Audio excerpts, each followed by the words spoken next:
Avis vascular centre మన దేశంలోనే the best varicose vein hospital. Vizianagaram జిల్లా ఎస్కోట నియోజకవర్గం కొత్తవలస మండలం బియ్యంపేటకు సంబంధించి ఒక మహిళ మృతదేహం కలకలం రేపింది.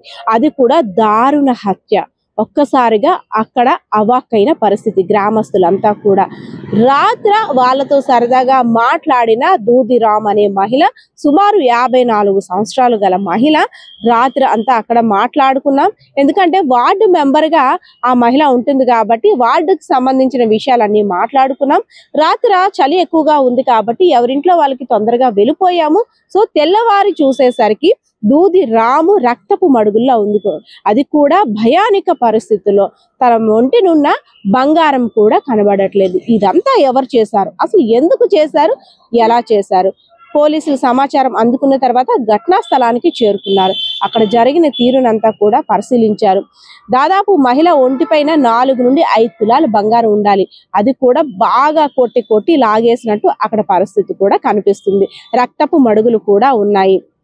ఎందుకంటే ప్రస్తుత రోజుల్లో చూసుకున్నట్టయితే బంగారం రేటు ఆకాశాన్ని అంటుతుంది. ఎవరైనా ఒంటరి మహిళలు లేదంటే ఎవరైనా బంగారం ధరించి గాని ఆ దొంగల కంట పడ్డారా, ఇంకా వాళ్ళని టార్గెట్ చేసి ఆ దొంగతనానికి వెళ్ళిపోతున్నారు దొంగలు. ఒకవేళ అనుకున్నది సాధిస్తే పర్వాలేదు, లేదంటే అనుకుని సాధించడంలో ఆ దొంగతనం చేసే సమయంలో క్రమంలో ఏదైనా వాళ్ళు ఎలర్ట్ అయ్యారా ఓనర్స్, వాళ్ళని చంపేస్తే గానీ వీళ్ళ పని పూర్తయినట్టయితే మాత్రం దొంగలు అనుకోవటం లేదు. ఆ క్రమంలోనే దొంగతనానికి వెళ్ళిన వారిని ఒకవేళ దూది రాము అనే మహిళ చూసుంటుందేమో, అక్కడ ఆ బంగారం తీసుకునేటప్పుడు పెనుగులాట జరిగిందేమో. సో ఎక్కడ అరిస్తే వీళ్ళ దొంగతనం బయట పడుతుందేమో అనే భయంతో ఒకవేళ మహిళని హత్య చేస్తుంటారు అనే కోణంలో కూడా పోలీసులు దర్యాప్తు చేస్తున్నారు. లేదు ఇంకేమైనా అంటే దొంగలు బంగారాన్ని దోచుకు వెళ్ళిన తర్వాత ఇంకెవరైనా వచ్చుంటారేమో, లేదు పాత కక్షలు ఎవరితోటైనా ఉన్నాయేమో, ఇంకేదైనా ఇతరాతర కారణాలు ఉన్నాయేమో అనేక కోణాల్లో కూడా పోలీసులు దర్యాప్తు చేస్తున్నారు. గతంలో కూడా చూసుకుంటే కొత్తవలస మండలంలో అనేక దొంగతనాలు కూడా జరిగాయి. మంగళం పాలనకు సంబంధించి ఒక ట్రస్ట్ కి సంబంధించిన ఇంట్లో కూడా భారీ దొంగతనం జరిగింది. తరచూ కూడా దొంగతనాలు ఎక్కువ అవుతున్నాయి. ముఖ్యంగా చూసుకున్నట్టయితే బంగారాన్ని టార్గెట్ చేస్తూ దొంగలు ఎత్తులకు పై ఎత్తులు వేసుకుంటూ బంగారాన్ని దోచుకు వెళ్ళిపోతున్నారు. దూది రాము ఎవరైతే ఉన్నారో ఆమెకి 2 పిల్లలు. వారి వివాహం అనంతరం ఆమె విజయనపేటకి సంబంధించి అక్కడే నివాసం ఉంటున్నారు. నలుగురితో కూడా సరదాగా కలివిడిగా ఉండే రాము ఎవరితో కూడా విద్వేషాలు లేవు, అదే విధంగా తగాదాలు లేవు. అలాంటిది ఎవరు ఈమెను హత్య చేసి ఉంటారని కూడా గ్రామస్తులు ఒక భయాందోళనకు గురయ్యారు.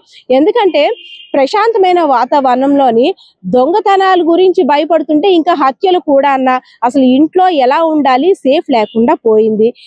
ధరించింది బంగారమో లేదంటే నకిలీ కూడా తెలుసుకోకుండా దొంగతనానికి వచ్చిన దొంగలు చంపేస్తున్నారు బాబోయ్ అంటూ కూడా గ్రామస్తులు ఒక భయానిక వాతావరణంలో ఉన్నారు. సో వెంటనే సమాచారం అందుకున్న పోలీసులు ఘటనా స్థలానికి చేరుకున్నారు. ప్రతి ఒక్కరిని కూడా ఎంక్వైరీ చేశారు. అదే విధంగా క్లోజ్ టీమ్ కూడా రప్పిస్తున్నారు. పోలీస్ జాగిరాలు కూడా రంగంలోకి దిగాయి. సో దుండగులు మరి కొన్ని రోజుల్లో మరి కాసేపట్లో కూడా పట్టుకునే అవకాశం ఉన్నట్టు పోలీసులు కూడా వెల్లడించారు. ఏదైతేనే బంగారం ఒంటి మీద ఉండడం ఇప్పుడు ఒక భయం అనిపిస్తుంది. బంగారం పుణ్యమో తెలియదు కానీ ఇప్పుడు ఆమె పాలిట శాపం అయిందనే చెప్పుకోవచ్చు. బంగారం రేటు రోజు రోజుకి ఆకాశాన్ని అంటుతుంది. 1 గ్రామ్ అవ్వచ్చు, 10 తులాలు అవ్వచ్చు, 1 తులం అవ్వచ్చు, ఏదైనా సరే దొంగల టార్గెట్ ఒకటే. బంగారం ఉందా ఎలా ఒకలా దోచేసుకోవాలి, మన పని కాని చేయాలి. బంగారం దోచే క్రమంలో ఏమైనా అక్కడ అలజడి సృష్టించారా, వాళ్ళని చంపేస్తే చాలు, ఇంకా మన పని అయిపోతే చాలు అనుకుంటున్నారు. కానీ పోలీసులు మాత్రం వారిని వదిలిపెట్టారు కదా, వారి స్థాయిల్లో కూడా ఎంక్వైరీ చేసుకుంటారు. సో తప్పకుండా దొంగల్ని పట్టుకుని శిక్షిస్తారని కూడా గ్రామస్తులు చెప్తున్న పరిస్థితి.